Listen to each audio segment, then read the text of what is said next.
حضرت سعیب رضی اللہ تعالی عنہ سے روایت ہے، رسول اکرم صلی اللہ علیہ وآلہ وسلم نے فرمایا، تم سے پہلے لوگوں میں ایک بادشاہ تھا، اس کا مشیر ایک جادوگر تھا۔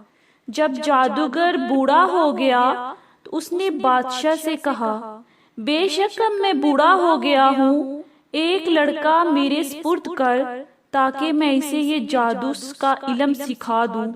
چنانچہ بادشاہ نے ایک لڑکا اس کی طرف بھیجنا شروع کر دیا جس کو وہ جادو سکھاتا۔ اس کے رستے میں ایک پادری کا بھی ٹھکانہ تھا۔ وہ لڑکا جب بھی جادوگر کے پاس جاتا تو پادری کے پاس بھی تھوڑی دیر کے لیے بیٹھ جاتا۔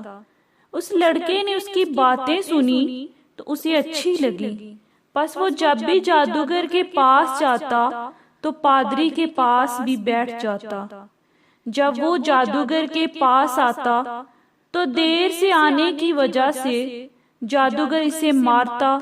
اس نے راہب کو بتلا دیا۔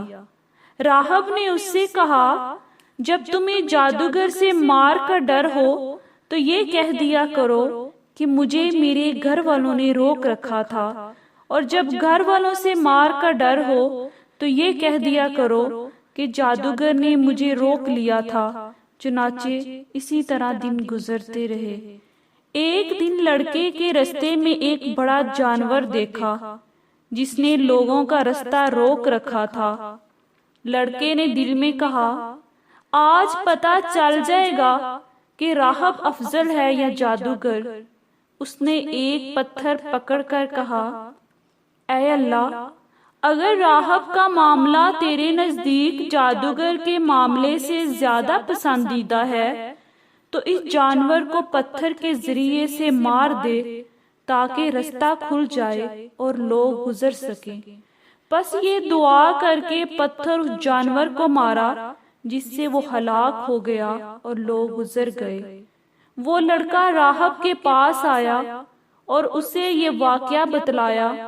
راہب نے اسے کہا، بیٹے، آج تم مجھ سے افضل ہو، تمہارا معاملہ جہاں تک پہنچ گیا ہے، ان قریب تم آزمائش میں ڈالے جاؤ گے۔ یہ لڑکا مادر ذات اندھے اور کوڑی کو اللہ کے حکم سے درست کر دیتا تھا اور دیگر تمام بیماریوں کا علاج۔ بادشاہ کا ایک درباری ہم نشین اندھا ہو گیا۔ اس نے جب سنا تو وہ بہت سے ہدیے لے کر اس لڑکے کے پاس آیا اور کہا، اگر تم مجھے ٹھیک کر دو تو یہ سارے ہدیے تمہارے ہیں۔ لڑکے نے کہا، میں کسی کو شفا نہیں دیتا، شفا صرف اللہ دیتا ہے۔ اگر تم اللہ پر ایمان لے آؤ تو میں اللہ سے دعا کروں گا کہ وہ تمہیں شفا عطا فرمائے۔ چنانچہ وہ اللہ پر ایمان لے آیا اور اللہ نے اسے شفا عطا فرما دی۔ وہ ٹھیک ہونے کے بعد بادشاہ کے پاس آیا، اس کے پاس اسی طرح بیٹھ گیا جیسے وہ بیٹھا کرتا تھا۔ بادشاہ نے پوچھا، تیری بینائی کس نے بحال کی؟ اس نے کہا، میرے رب نے۔ بادشاہ نے کہا، کیا میرے علاوہ تیرا کوئی رب ہے؟ اس نے کہا، میرا اور تیرا رب صرف ایک اللہ ہے۔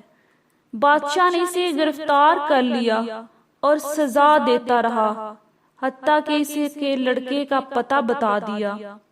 لڑکے کو بادشاہ کی خدمت میں لایا گیا تو بادشاہ نے اس سے کہا، بیٹا، تیرے جادو کی کمال کی وجہ سے آج اندھے بھی ٹھیک ہو رہے ہیں۔ لڑکے نے کہا، میں کسی کو شفا نہیں دیتا، شفا صرف اللہ دیتا ہے۔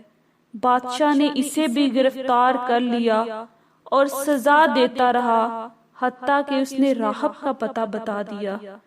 پس راہب کو پیش کیا گیا۔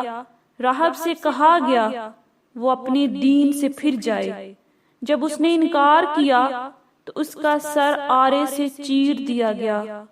پھر بادشاہ کے ہم نشین درباری کو لایا گیا۔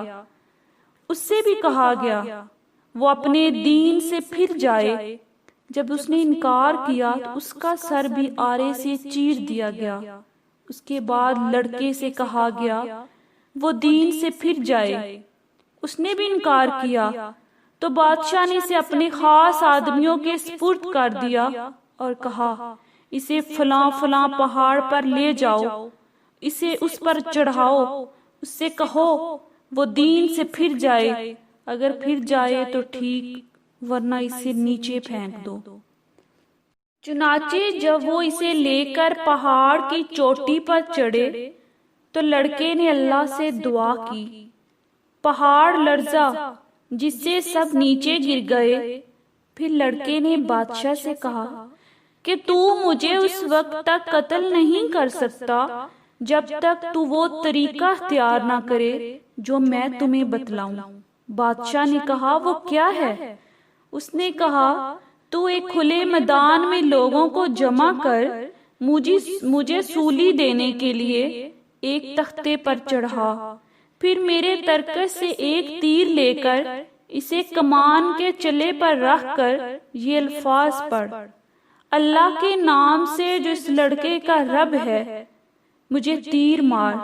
چنانچہ بادشاہ نے ایسا ہی کیا تو وہ لڑکا مر گیا۔